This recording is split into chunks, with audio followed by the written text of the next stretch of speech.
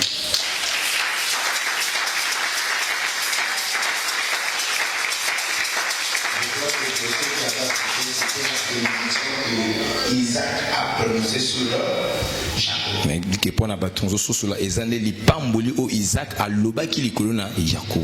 Maintenant aujourd'hui nous avons connu les plus vendredis.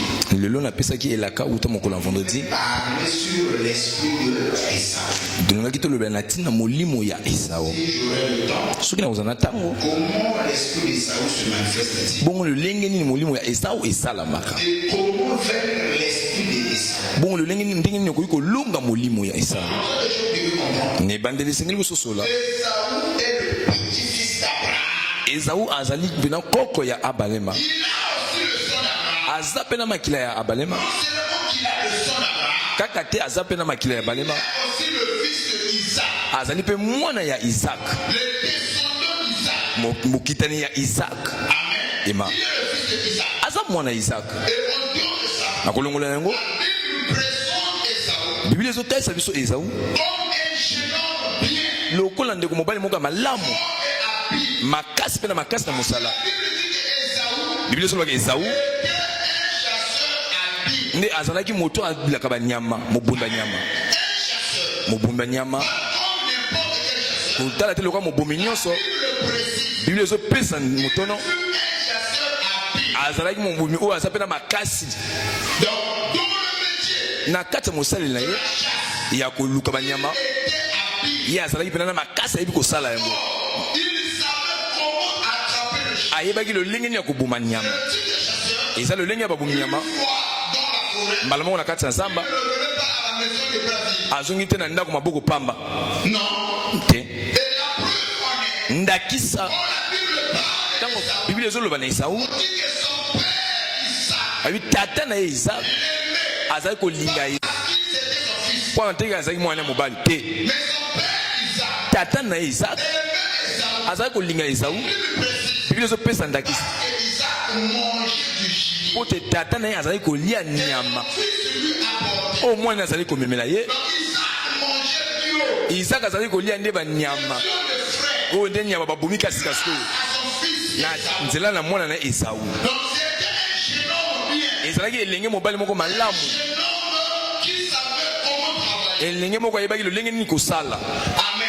Et il était aimé de son père. mpe ye alingisamaki makasi na tata na ye. Mais le seul problème, Kasi likambo kaka moko c'est l'esprit qui l'entraînait. eza molimo ezalaki na ye Physiquement, na bonzoto to na likambo na ye Esau te, mais spirituellement. me bongo na molimo, L'esprit qui lui l'a manifesté. molimo oyo atalisami C'est l'esprit de la profanation. eza molimo ya bobebisi, L'esprit de l'impulsivité. eza molimo ya bakanda, L'esprit de mépris des choses éternelles. eza molimo ya komona biloko pamba ya Nzambe Profit des choses charnelles. na ntina biloko eza na mokili, C'est cet esprit que nous combattons. eza molimo tozobundisa. Il y a aussi des gens qui sont comme ça dans l'église. eya mpe na bato baza bongo na eglise, Des gens qui prient bien, moto asambelaka malamu, des gens qui viennent tous les jours, bato yaka mikolo nyonso, qui tournent les offrandes. bato apesaka mabonza. Des fois, ils sont aimés du pasteur. Ntango mosusu mpe mobali pate alingi ye, Quelquefois, ils sont connus de l'église. ntango mosusu mpe bayebani na kasi na eglise. Le seul problème avec Kasi likambo moko na bato wana ils ont l'esprit de la profanation. bango baza na molimo ya komona biloko pamba. La première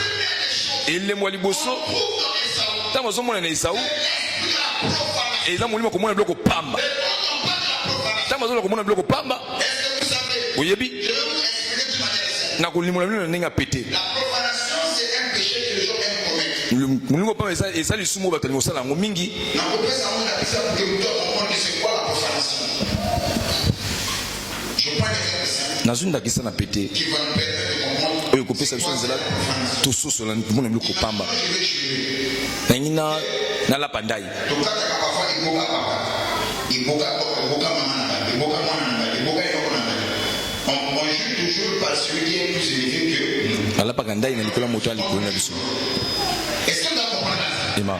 Quand on veut jouer, on joue par une personne qui est plus élevée que nous. Si ce n'est pas une personne qui est plus élevée que nous, que c'est une personne que nous considérons plus. Toto zo mima makasi. Kwa sana mutuya. Moi et que ça le moi mais qui a une grande place dans ta vie. Kwa sana isika monene na bomo na yo. Commence à jouer à son nom. Tango lapinda na kombo na ye. Tu ne peux pas mentir. Okoki kokosa te. Eze loko zo simu motema wene mona ko mutuya na bomo ye. Ba musu akoki kolapa nda eta na bomo ine moko. Ngana lapi likola bomo ina ngai. Na lapi likola mutu na ngai. Eze loko ngana zanga mutuya. O ngana singaka. O ngana batelaka. Tona ko yiko lapa nda likola noko na nga.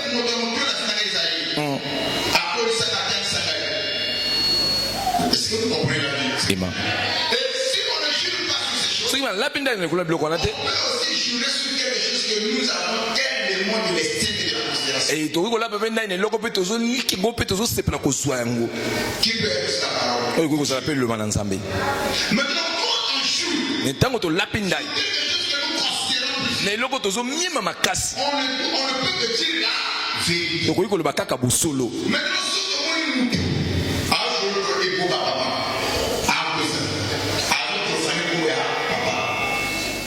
vous avez compris la pensée, non? C'est qu'il y a d'autres comme moi la papa. Mon enfant. Tout titre, roi, valeur au monde, ça on a fini, à votre papa, papa.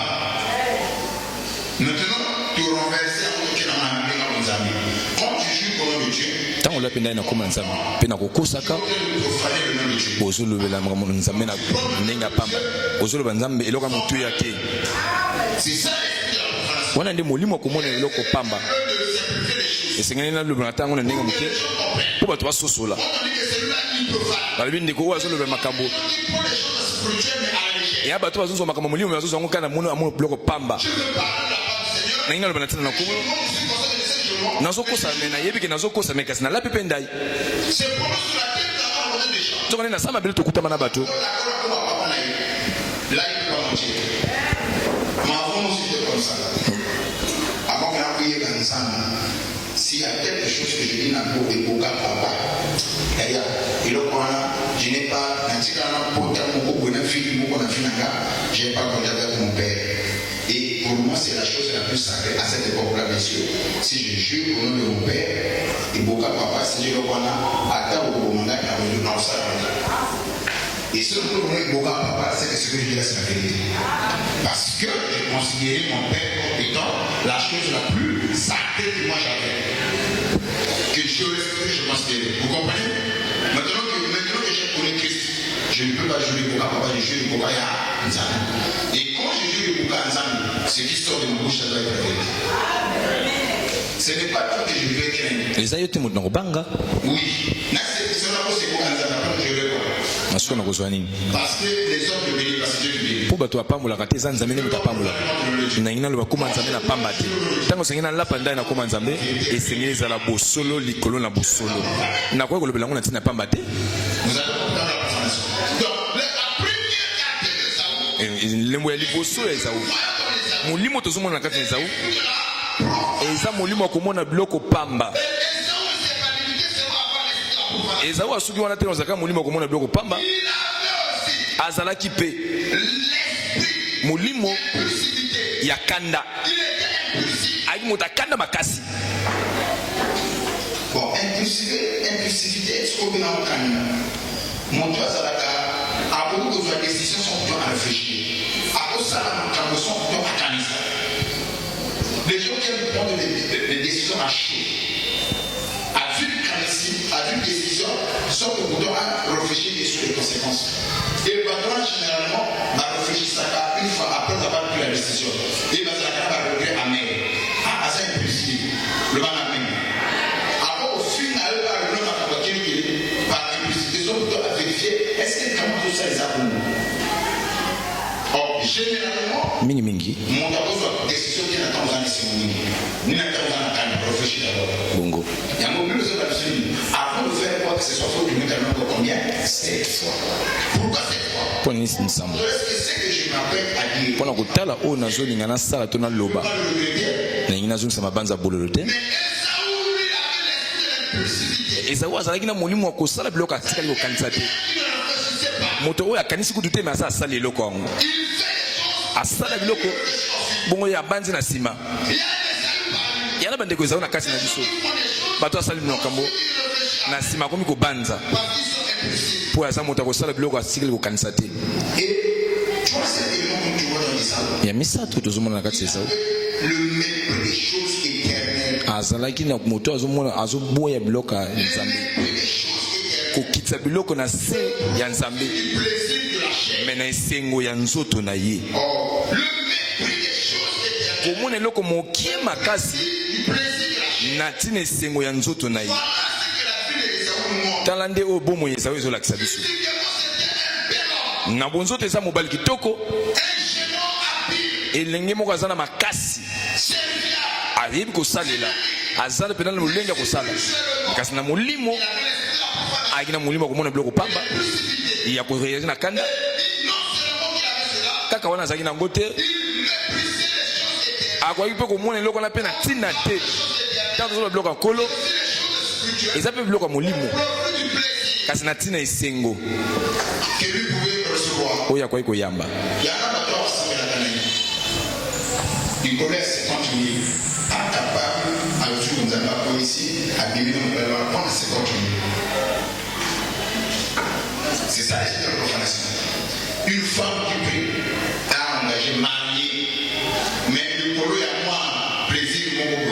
À côté de vous, on a la responsabilité d'attendre mon bel monsieur. C'est ça, le mépris des choses éternelles. Je prends les exemples simples pour t'amener à la compréhension. nazoso bandakisa pete mpona mina na kosusu moto azobondela Mais qui peut aussi mépriser les choses de Dieu. akoki komona mpe biloko ya nzambe mokie epamba Dans les prières, vous êtes après. Dans votre époque, et vous, la personne a commencé à 2 heures, comme ça, vous menez Christ. C'est ça, mépriser les choses éternelles. wana nde komona biloko na nzambe mokie etopamba Les autres, mes amis, je méprise les choses éternelles. nazomona yango te na ntina Le plaisir de ma chair. na esengo ya nzoto na ngai Parce que vous me dites là, Papa, ils ont le même son. c'est exactement comme ça. bongo ezawu azalaki mpe na bongo Wow. Donc, quand on veut parler de l'esprit d'Ésaü, ntango tongi tolobela na molimo ya ezawu on va parler de l'esprit d'Ésaü en 3 aspects. tokolobela na molimo ya ezawu na bitendi misato Profanation, mona biloko pamba moto akosinga na kanda éternel au profit du plaisir immédiat. komona biloko mikie na ntina esengo ya nzoto na ye moko Maintenant, je vais expliquer. bongo na kolimbola Profaner, komona biloko pamba selon la langue grecque, na kotala na lokoto ya baebele cela est défini ou par dit yango elobami pébelos. Quand on parle de pébelos, ntango bazoloba na profanation, eza nde komona biloko pamba dans la langue grecque, na kati ya mokoto ya bagrek et cela est qualifié comme pébelos. yango etalamisani lokola bebelos Pourquoi pébelos? mpo na nini bebelos Celui qui foule au pied, oyo azomona biloko pamba na makolo oyo eza mosantu donc Esaü ezawu est capable aza na makoki de fouler au pied kobeta biloko ata na makolo des choses saintes. biloko eza na mosantu Et dans la langue grecque, bongo na lokoto ya bagrek profanation, komona biloko pamba pébelos, eza mpe bebelos qui signifie tout simplement oyo elakisika na bopete fouler à pied. komona yango pamba obeti yango na makolo biloko eza ebulisama C'est ça l'esprit d'Ésaü. wana nde molimo ezawu Comment lolenge nini est-ce que Esaü a foulé au pied des choses saintes? bongo oyo ezawu abetaki yango na makolo iyo aza oyo ya liyambo ya liboso Il est le aza ya liboso mais ce jour-là, Esaü mokolo wana ezawu n'est pas sorti. abimi te Mais Jacob avait de quoi manger. yakobo azalaki na eloko ya kolia Un morceau de viande, kaka nde mwana ntina ya ngombe moke Jacob mangeait. oyo jakobo azalaki kolia Esaü vient. ezawu aye Il dit à son petit frère, alobi na leki na mobali donne-moi aussi à manger. pesanga mpe ya kolia Quel est mon frère? naza na nzala makasi Beaucoup de travail aujourd'hui. nasali pene ebele lelo Le vol me dérange. libumu ezotungisa ngai Le petit frère m'a dit, je ne te donne pas ma nourriture. leki na lobite na kopesa biliate Quand Dieu avait donné au retour, bongo yo zana nini kopesa ngai en petit mot, je n'ai rien. ngana zana lokote donc ngapi na kopesa bilie na ngati Il a essayé un peu de m'ardouer son petit frère. ameki un peu alobela leki na ye M'ardouer, c'est-à-dire au flatter yé. alobela ye na mwa Au lembola yé. M'ardouer. Hein? Au flatter yé. Au lembola yé. Pour avoir au petit l'orient.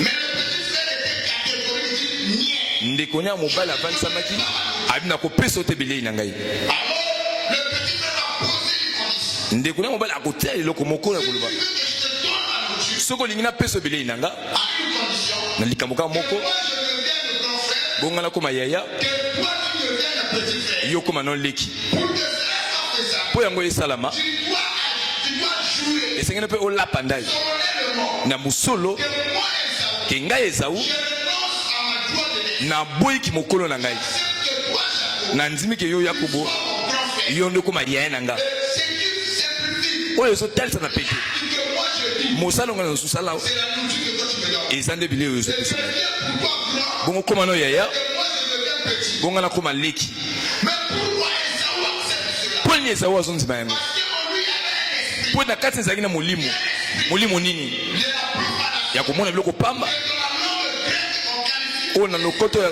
ebele balobi kende elingi oloba bebeloso une méprise. oyo azomona biloko mokie epamba azobetango na makolo biloko ebulisama tala kozala yaya eza eloko ya ebulisama batekaka yango te yango nde bapesaka yango eza ngolu me ye azonzima atika yango kaka mpo na lipa Combien de gens à quel cas le nous avons pour la position pour nous?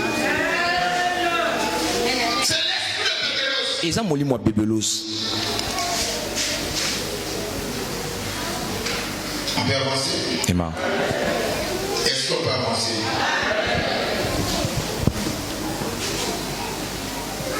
Pour lui, le temps de messe n'était rien. mpo na ye kozala mokolo eza nango eloko pamba Donc il peut prendre cela. akoki koteka yango Il peut partager cela akoki kopesa yango pour un petit morceau de pain. kaka mpo na ndambo ya lipa Voilà l'esprit de Esaü. tala nde molimo ya Esawu On dit qu'il méprisait, il profanait. azalaki komona yango pamba Alors, nous allons parler sur le 8 manifestations de l'esprit d'Esaü. tokolobaki na biloko 8 ezotalisama molimo ya Esawu Les 8 manifestations de l'esprit d'Esaü. biloko 8 ezotalisa lolenge nini molimo ya Esawu ezali kosala Les 8 manifestations de l'esprit d'Esaü. biloko 8 oyo ezotalisa lolenge nini molimo Esawu etalisamaka Est-ce qu'il y a des Esaü parmi nous? eza na Esawu na katikati na biso Des gens bazalaka na vérité. Compte à tout prix, il doit avoir la chose. na ntina nyonso esengeli yazwa eloko wana Ils sont prêts à tout faire. yakoki kosala nyonso S'il faut confondre. so esengeli ateka Un jour, j'étais surpris. mokolo moko nakamwaki Mon père et mon père, papa. Ma femme me trompe. mwasi nanga azokosanga Mais pose-la la question. tuna ye motuna Qu'est-ce que moi je ne fais pas nini oyo ngai nasalaka mpo na ye te pour qu'elle me fasse ainsi? mpo ye asala nga boye J'ai appelé la soeur. nabengi ndeko mwasi Avec la soeur. nazalaki kolobela ndeko mwasi Et ton mari, nayebi mobali na yo parce que le mari m'a donné l'autorisation. mpo mobali apesaki nga nzela Et quand tu parleras à ma femme, nayebi ntango koloba na mwasi na ngai dis-lui que c'est moi qui ai dit. yebisa eke eza nga moto nalobi Je vais dire à la femme, nakoyebisa na mwasi pourquoi tu fais ça? mpo na nini ozosala Et boye mon mari m'a dit de te demander. mobali nalobelanga na tuna yo C'est pas pour toi. nini oyo asalaka mpo na yo te Chercher dehors. mpo oyokende oluka na libanda La femme était là, elle était dans ma colo. Elle dit, donc, elle est vraiment. Parce que elle est dans son conseil. Le mari m'a donné aussi un indice. mobali mpe apesaki ngai elembo Le gars là-bas dit que tu trompes ton mari. mobali oyo ezokosa mobali na yo Le confifier. oyo nde ezosepela na ye Confifier. Cocoquifier. Au salier, là, lingala na français c'est un monsieur qui est dans le quartier. ya moto aza na ye na kasi mpe azoloba Et les autres sont en quel Et le mari dit que c'est avec X. mobali alobi eza na ndeko songolo La femme a posé la question comment mon mari a su. lolenge nini ayebi Le monsieur l'a sauvé dans le temps. Elle dit Azoba, Ce que tu as spécial, alors on est là. On est dans la pasteur. C'est un cas de Dieu. Là, il a posé dans ce rêve, ce que tu as spécial. Ce que tu as Aïssa, alors on est là. Ce que tu as dit ici, à ma aide. Un bon accueil. Bah, ça peut pas faire une église. Mon matin, et pas de sur le vélo. Et ça, à ma aide. Sur la passe mon bail, mais pour ça, passer les gens va faire. Moi, ça vous l'a déjà de la route. Tu peux faire comme la passer pour le bas. Merci.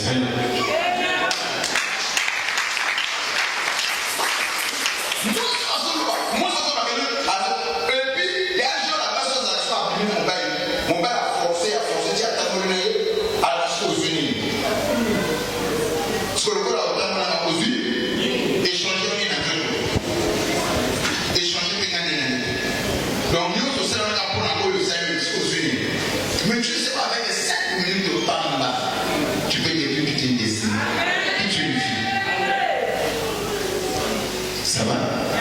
Que Dieu vous bénisse. Et ça là, il y a un passé le même bazar. Et ça là, Abimana n'a pas passé ça là. Alors l'esprit de ça. Alors on peut s'amener. On peut s'amener. Ça là, on peut s'amener. Bon, ok. Je m'engage.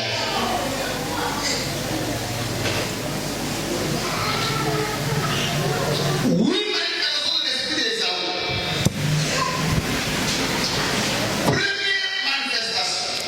Le bosso est totalisa. Ezali kosala likambo abanzi kutute. Ezali alumi na lingi yango sika siko yawa. Na lingi yango sika siko. Nous prenons le livre de Genèse chapitre 25, le verset 30. Genèse 25, le verset 30. Et Ésaü dit à Jacob, laisse-moi, je te prie, manger de ce roux-là, car je suis fatigué. C'est pour cela qu'on a donné à Ésaü le nom d'Édom. Le nom d'Édom. Fais-moi avaler. On nous regarde et dit à son petit frère. Le même chose, on a dit impulsivité. natina kosala likambo akanisi te lipesanga ngo sika siko yawa Biblia elobi ntango abotami bapesa ekombo ya Esaü mpo nde ye azalaki nde na basuki ya motani ayaki nde na basuki ebele natina kosala makambo kozanga bobanzo bapesa ekombo ya Edom elingi kolobaki no lesa ngai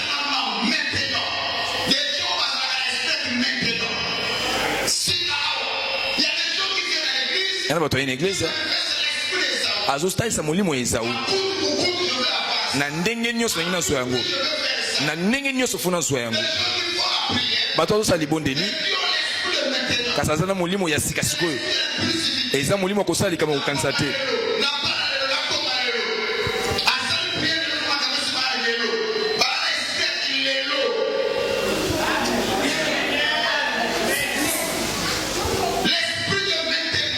molimo ya kilelo eza molimo ya Esaü tati na eglise na biso bato baza so na bozeli te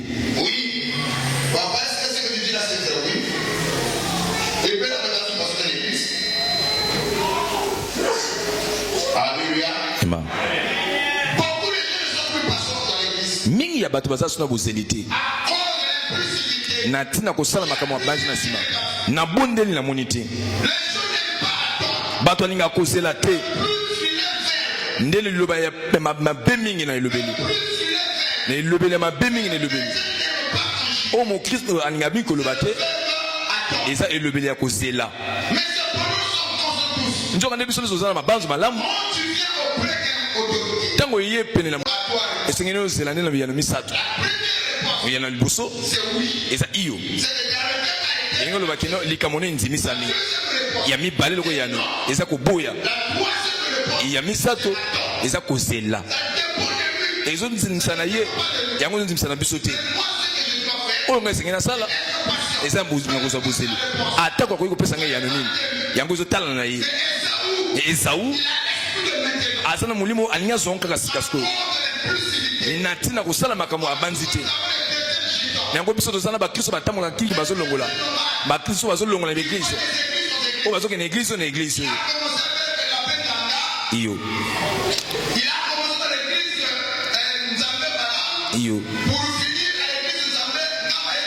po asisa na eglise nga mayele esili ata mole komona bapasteur nyonso basakoli nyonso ina ntina kosala makambo abanzi te likambo moko eza nini na ye babondeli namoni te boni mikolo yo bondeli kaka baposo mibale sanza moko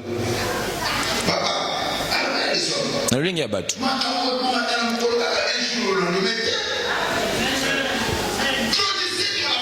tokola na kati ya makambo nzima po nini bato baza na bolongoli eza na ntina molimo ya Esawu mokolo moko mini ezali kosanga pasi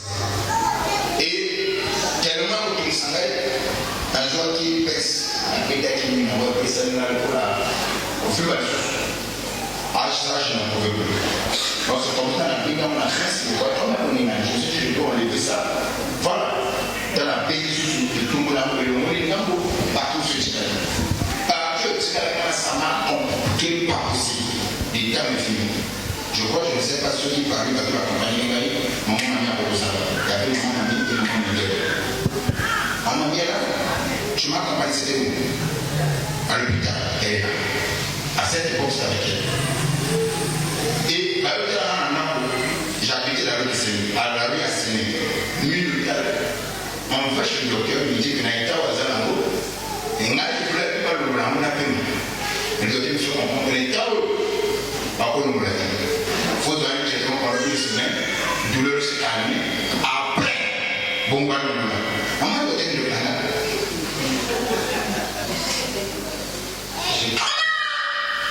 J'ai mal. La famille. Donc, moi j'ai mal. Je viens le voir afin qu'il enlève ce qui me fait mal. Mais dis que non. On ne peut pas. Tu dois prendre un traitement. Et c'est une débat personnel. Et qui t'a. Tu n'as plus de douleur comme ça. Au lieu de la ici, je vais faire douleur qui on parle. Malgré ce que j'avais dit, non, parce que ce qu'on nous va nous raconter, il n'a rien de ça. Et quand je sors là, j'étais accompagné à cette époque-là, les tirs de police. Il y avait maman Miguel, maman mamie. Même si elle n'a pas besoin de l'examen, papa. Il peut avoir le sang, il y a un neige. Donc, même ici, après que je me zone, je vais appeler quelqu'un d'autre. J'ai appelé un docteur. Il me dit aussi la même chose. Troisième docteur qui avait accepté la condamnation de douleur, voilà, c'est la moyenne de la finale. Lui, il dit que moi, d'abord, moi, je peux le faire. Mais une condition, bateau anesthésie, va au fond à ma solution. Et quand j'arrive à la maison, madame dit que jamais, si tu fais, tu pars de faire quelqu'un dans l'hospital, moi je prends mes bagages, je pars chez moi. Pour la police, elle a fait par mon âge. Et c'est là où je me suis calmé. J'ai dit, ok, il fallait que la personne va ici. On a attendu qu'on met là une semaine après. La zone de l'hôpital sans douleur. Le monde n'a n'a pas dit. Donc, ce qui le poussait à agir dans le monde, c'était quoi? L'esprit des animaux, l'impulsivité. Mais dans la faisabilité des choses, on pouvait bien le faire. Mais ça va créer des dégâts pour moi. Il y a un homme qui a posé un manque. Au Dieu, un manque qui a dégâts par la vie. Il y a beaucoup de choses que Dieu fait une chose bonne à temps. Quelque chose qui fait avant le temps. Et là, il y a un temps où on s'embête, il y a un temps. Et les mois les bosso, ils en ont que ça la makambo, il y a l'élo. Bateau azo ça la makambo, azo bikela na kilelo.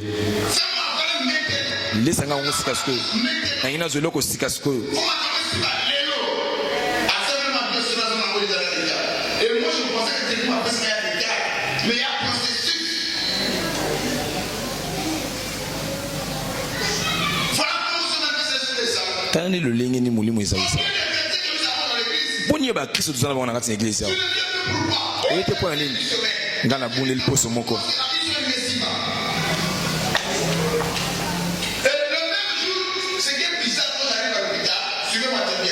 Je viens de trouver les gens dans la commune. Et bon, ceux qui vont pas le commune, qu'est-ce qu'on peut faire pour la paix? Non, il n'y a pas de bureau pour la paix.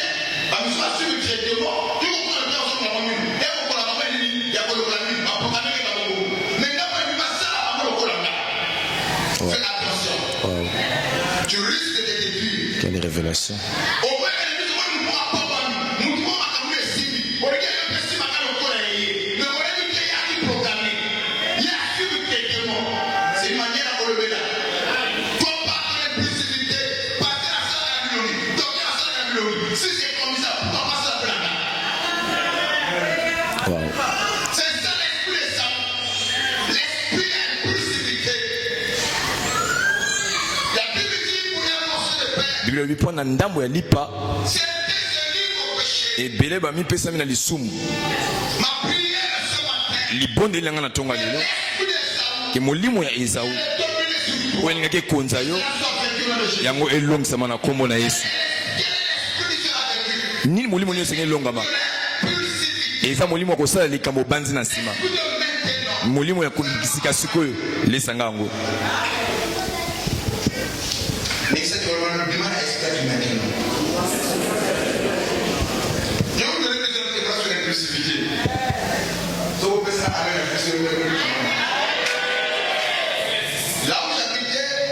Kana za kuvanda, kana za kukola.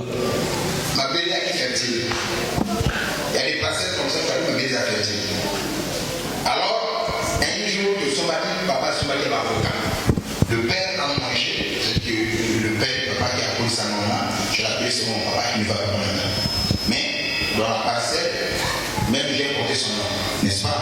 Donc, papa, je l'appelle c'est mon papa. Donc, parfois, quand je parle de papa, ça veut dire papa. Je crois que c'est clair dessus. Voilà. Et à ce moment-là, l'avocat lié, maman s'est dit salade, mais waouh, comme on a mangé l'avocat là, qui toque au wapi.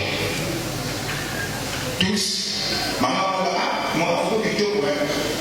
Vous savez, il y a eu ça, non? Il faut que le pain. Comme ça, prochainement, tu vas nous dire l'avocat. L'avocat l'a éliminé. Chacun a appris l'avocat. Avocat, on est l'avocat. Mais quel est le nom de l'avocat? Moi aussi. C'est tout un jour. Il a posé ça à la tête. Ah, peut-être que j'ai pris le bébé.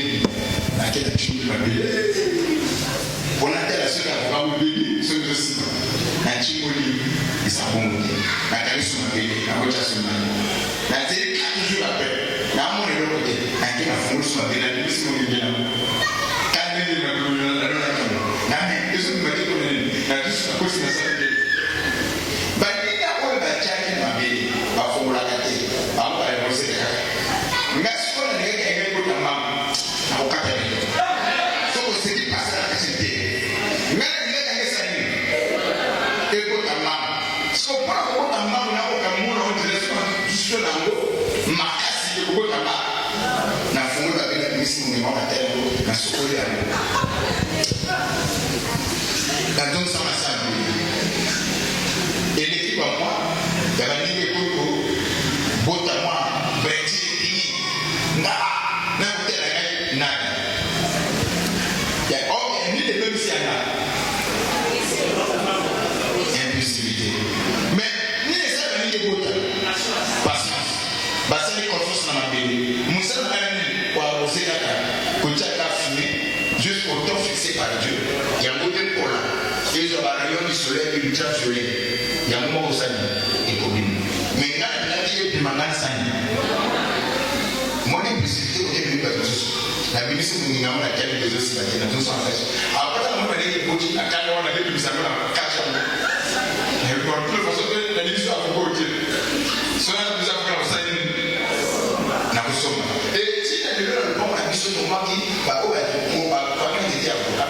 oyo twakusakana tumakuchaki mabamasora na kati oyo balika balona par l'esprit. Soyez pas sur la vie. nazozo bandakisa pete pona mema na bososo na tina kosala likambo na sakanda okoki kolonga na esika na yo esika no ebongisamaki mpo na yo mpo oza na molimo ya sika sikoyo bamateli pate nyonso eza te babateli pate oyo nzambe atia liboso na yo na tina kosala makambo okanisa na nsima okoki kolongola esika moto na nzambe oyo nzambe atiaki pene na yo mpo olingaki omonaka sika sikoyo olingaki obalaka sika sikoyo olingaki biloko etambolaka sika sikoyo olongoli na esika na yo ebele ya bato alingaka kozela te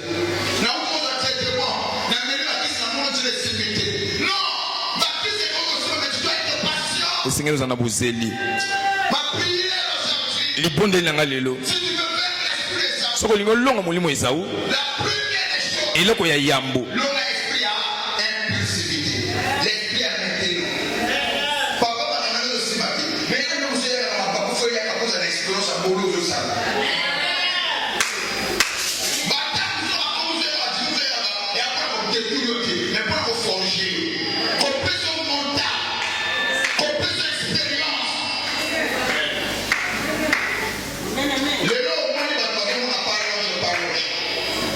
Bon, je vais vous répondre à cette question. Moi, j'ai commencé quelle année 2008. Oui, je suis pasteur. Jusqu'aujourd'hui. Qu'est-ce que je n'ai pas fait? Vous pensez que le lot a le lot à propos de la carte de Bali, l'église en la vie Bali, ni le rôle de continent. Non, c'est la patience. Tout le monde a été, le lien que vous avez. Bah, on va savoir la parole, bah, il dit qui est papa. Même si les lots, ma camotte, on a cette expérience, n'a pas sa continent. Pour la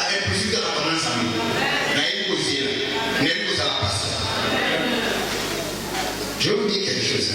Je dois parler de mon cœur. Parce que le y a des quand papa le bilangai. Le papa le bilangai. C'est qui me connaissent ça. Bon, bah, il est bien, il est bien. Monsieur le ministre,